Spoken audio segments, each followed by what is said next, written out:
الحمد لله نحمده ونصلي على رسوله الكريم بسم الله الرحمن الرحيم فخلف من بعدهم خلف أضاعوا الصلاة واتبعوا الشهوات فسوف يلقون غيا وقال الله تعالى موضع آخر فإن تابوا وقاموا الصلاة وآتوا الزكاة فإخوانكم في الدين।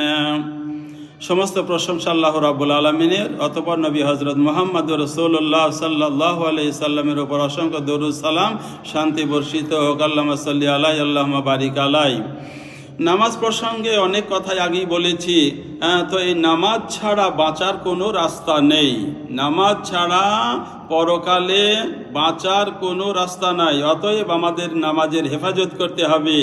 তো যে বিষয়টা ইতিপূর্বে বলেছি, তারপরে বিষয় হলো যে বেনামাজিকে হত্যার কথা বর্ণনা করা হয়েছে।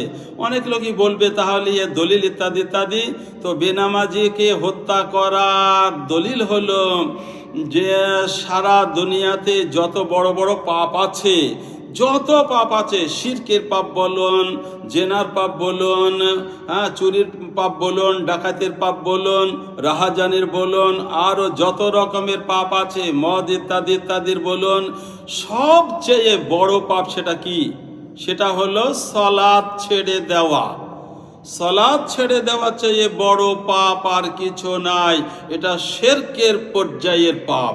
শিরকে আর নামাজ ছাড়া এই দুই পাপের ভিতরে কোনো রকমের তফাত নাই। আল্লাহ রাসূল যেমন বলেন, আর রাজুলু, হযরত জাবের রাদিয়াল্লাহু আনহু থেকে বর্ণনা আছে, তিনি বলছেন আমি শুনেছি আল্লাহ রাসূলের কাছ থেকে, আল্লাহ নবী বলেছেন, আর রাজুলু বাইনাল কুফরে তারকুস সালাত।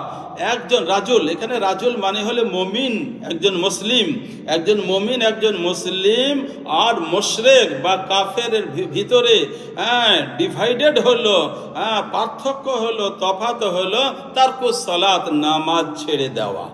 তাহলে যার ভিতরে নামাজ আছে তাকে মুসলিম বলা যাবে, যার ভিতরে নামাজ নাই তাকে মুসলিম বলা যাবে না। এটা সাহাবায়ে একরামদের ভিতরে এজমা ছিল, বেনামাজি তারা কাফের কাফের। এইরকম ভাবে কয়েকটাই হাদিস আছে যে একজন মুসলিম একজন অমুসলিম, এর ভিতরে তফাৎ হলো তারকুস সালাত, নামাজ ছেড়ে দেওয়া। তো